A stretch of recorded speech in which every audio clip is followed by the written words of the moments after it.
This look through the prism may extend beyond the veil. One of the most basic questions man has ever asked is what comes next? Tom Allen, the man who wrote the book Possessed, may not have that answer, but his work certainly may touch upon it. Here to join us in this world, and perhaps to talk about the next, is author Tom Allen. Welcome. Thank you. I suspect when you are asked to speak about your work in Mount Ranier that happened in 1949, you're met with either two responses, either cynicism or fear. Which do you get most? Well, it depends on what time. I think that what's been going on lately is skepticism more than anything else. And I think it comes out of the era that we're in because people are making believe that zombies and vampires are real. And here you have an actual event where there's a 14-year-old boy being given an exorcism, and I think that they're tending to put that in the same category as zombies and vampires. But in my own cynical mind, there's a part of me that wonders, well, couldn't this have been a seizure? Couldn't this have been a bad drug reaction? Couldn't this... So how do you fight that, or do you even try to? Oh, yeah. What happened was when I was working on the book, I talked to several psychiatrists, and each one of them had a potential diagnosis, but they all said the same thing, that no psychiatric disease or ailment that they know of ever came on as fast as this one and left as fast as this one.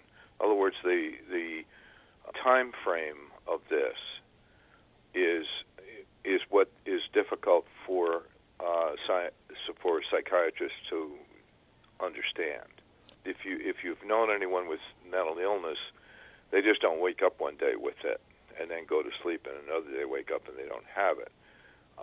That's what I think is the most telling problem of trying to diagnose this from a mental health standpoint. So if you get down to that end of the spectrum, you don't get a solid answer. And if you go up to the other end of the spectrum, where the devil is and the demons and the spiritual belief in exorcism, you don't get much of an answer either. So I just become an agnostic about it. And I talked to a man who was there, Father Halloran, and he wound up saying, I don't know what it is, and I would go with him. I don't know what it is either. So effectively, you took on the role as the scientist, collecting data and simply presenting it as factually as you were able to. Yeah, well, I was working from a diary by a priest who was assisting the exorcist. And every night, and they worked mostly at night, he would write up what had happened that day. And this was starting in March 1949 and extending into April of 1949. And it covered 25 pages, single-spaced.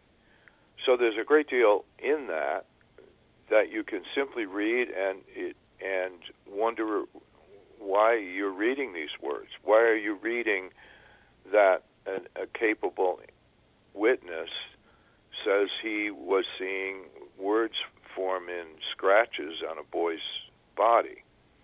And it's not as if he is just some fanatic who's telling you something. This is a priest, a Jesuit, who day job teaching, and he's writing this down in a diary form, very matter-of-factly. What I was dealing with, that was my prime source. Robbie Manheim is not the real boy's name, but it's the name we used, or you used, to protect the actual individual. Many of us know this character through the movie, through the books, but I suspect there is a divergence from what you got from your research and speaking with people, what was depicted. What are the key differences? The difference is that we have been possessed as a girl. In reality, it was a boy, 14 years old. No magic mumbo-jumbo about going to Iraq or going to Iran and there being some pagan god involved. That's all nonsense. What happens is the family notices that there's something strange going on with their son, and they don't know what it is. And when he's in school, his desk moves around, and he says he didn't do it. I'm being made to do it. Goes fly across the room, and he said he didn't do it. So the first thought is that somehow the kid is engaging in a hoax. Then, as things start getting serious, and he seems to be going into a trance, and his body stiffens, then they start wondering, well, what is it? And they seek first help from their Lutheran minister. He can't help them, and then he says, go to a Catholic priest. Catholics know about this kind of thing, meaning Catholics believe in possession and Lutherans do not. And so they go to a Catholic priest, and this leads to actually two exorcisms. The first one failed, and then came a second one. What you understand, was the procedures being done in this exorcism, was the way that they attempted to do that normal procedures? Were these procedures should provoke some kind of response if it's done to someone? Say that you have faith or practicing Roman Catholic. It starts with this. If you go into the New Testament, Jesus performs 3 exorcisms in the New Testament. The most famous one, the best known, finds a man who seems to be possessed.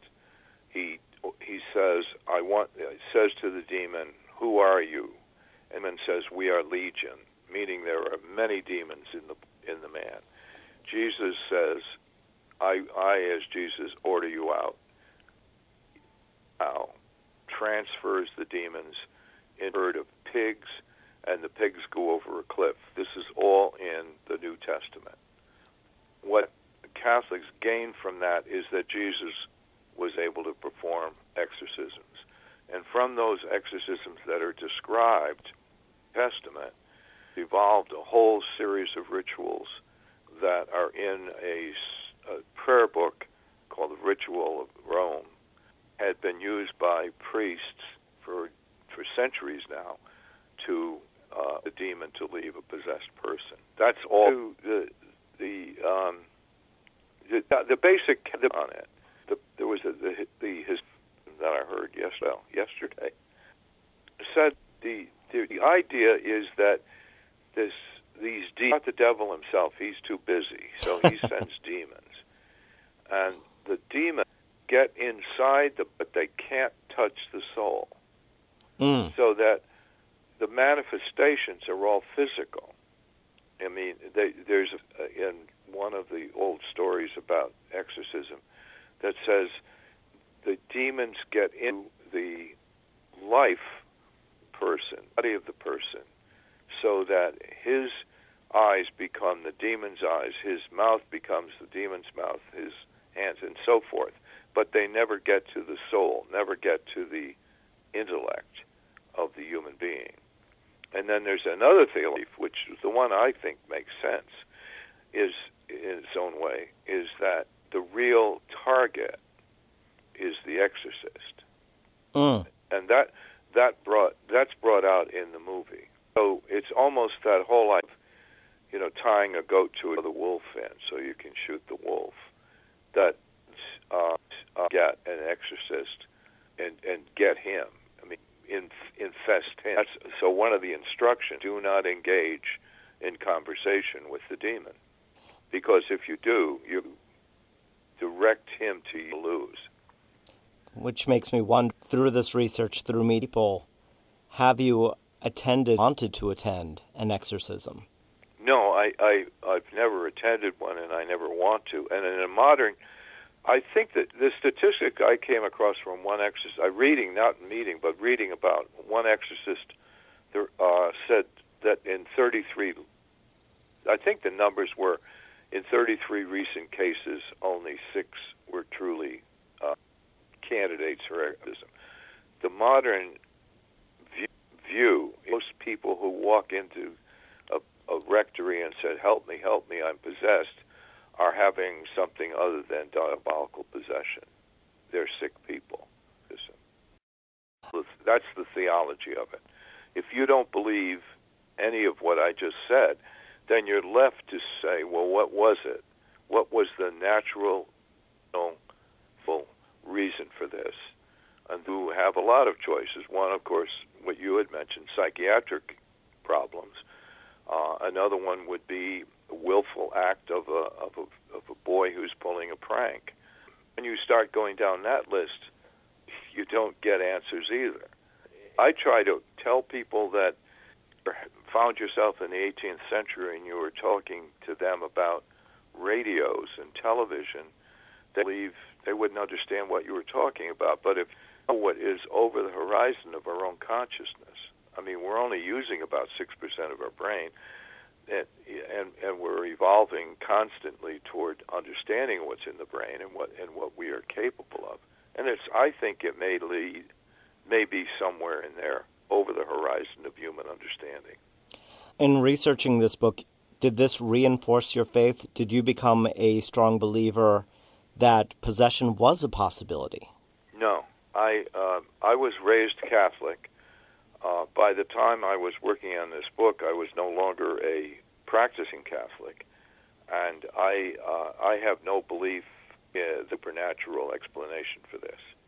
I believe that somewhere in future time, when we understand what is the broad label is a pathology or paranormal, I mean things that aren't exactly normal, but they aren't supernatural either. That we can't quite understand why atoms can go through 2 or 3 different states, why they are energy and not mass.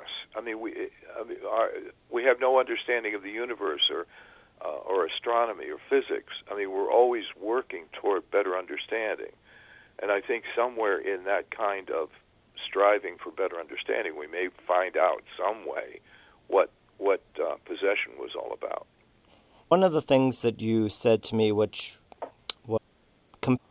that after these exorcisms, the second one which took, apparently there were no future incidents, or there was no carryover effect of any of these behaviors or phenomena. Is that so? Yes, that's true. No further incidents. Both the Jesuits in St. Louis and the Brothers, which is the Catholic hospital in which the exorcism finally ends in St. Louis, both organizations kept an eye on that kid as he became a young man and as he became an adult, and they found him to have anything other than a normal life afterward. He remembers a little bit on the day this ends. He talks about a sort of dream that he had, which seems to have the archangel in it, and then he just becomes hit, and he doesn't remember any of the activities that had taken place in the trance. If there hadn't been a diary, The Exorcist, we would have no real record of what had gone on. But we do have this record by competent Jesuits. There's something. The person keeping the diary believes there were more than 40 people who would sign who agree that they had seen that they were not able to explain. Not super religious, just ordinary people seeing an object flying around the room, that kind of thing. And trances, these periods happen. Were these for days, weeks, months? Oh, yeah. The first indication of thing happening was in the child's home in Maryland in January of 9. The exorcism ends with the boy saying he's gone in April of 1949. So it extends from January to April. And there's nothing about it beforehand that would lead people to believe something was going to happen. And there's nothing afterward. And that's the thing that mystifies the psychiatrists I talked to.